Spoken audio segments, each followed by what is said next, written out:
Success without change is just a dream. Bismillahir Rahmanir Rahim.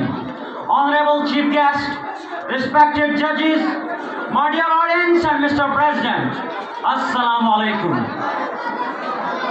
The stand on which I will share my stance is based on a famous slogan, nothing to lose but change. The chronicles of world history give millions of solid and sorted evidences that man is born free, but he finds himself in chains and restraints. These chains remain the same, but their size, their structure, their sign, their center, their bulk and their scale mounts on constant change. Mr. President, man is born free, but is constantly retained in the chasm of chains. The chains of towering tradition, the chains of consistent customs, the chains of anomalous convention of exotic ritual, the chains of unreal influence, the chains of imperial imposing of atrocious margin, so on and so forth. Mr. President, they all say that man is unique, that man is exceptional. Indeed, all these slogans are nice, bright, and embellished with an apex of brevity. However, no one can deny the unambiguous fact that since time immemorial, man is stuck in chains. For this fact, our Lord Allah Almighty has constantly launched redeemers and rescuers to get the man free from these handcuffs. But these handcuffs cannot be removed. Consistence, resistance. It needs man to be rational. It needs man to be wise. It needs man to be hopeful, to be forceful, to be prompt and to be proactive, to be desirous of his goals and to be practical in his objectives. The working class, Mr. President, the working class is extremely vital for human development and human existence.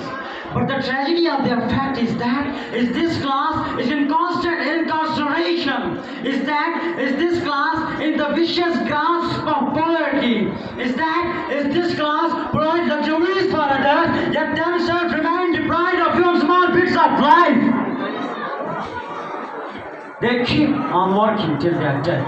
And then the calamity of their doom is passed on to the innocent children. They have nothing but tears. They have nothing but mortification except indignity.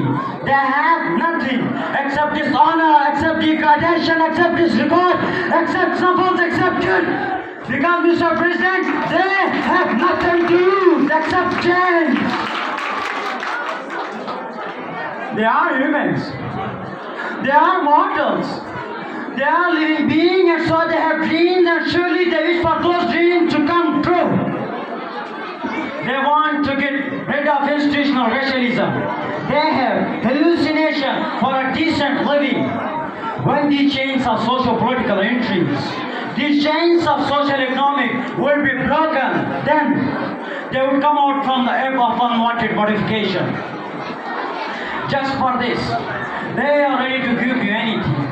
They are ready to sacrifice their arms. They are ready to give you their respect, their dignity, their honor, their prestige, their cashier, their standing, their dignity, their respect. They are ready to give you anything. They are ready to sacrifice their life for the goodwill of man. But Mr. President, I am sorry to say that they have nothing except these measly old chains. Suppose, just a while, imagine. Now honestly consider and think that they have nothing to lose but chains. They do not have pure water to drink. They do not have proper shelter. They do not have quality education. And in this paradigm, if I ask you the question, can we forget about the pain, the burdens they carry? Your answer is no. Can we forget about their social need? Your answer, no. Can we forget about their demands for a good night's rest? Your answer, no.